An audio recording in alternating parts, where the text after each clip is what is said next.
Как пожарить арахис в хлебопечке?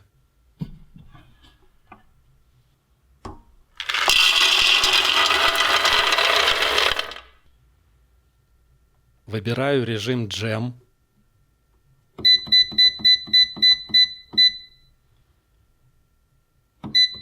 Когда температура поднимется до необходимой, лопатка начнет перемешивать.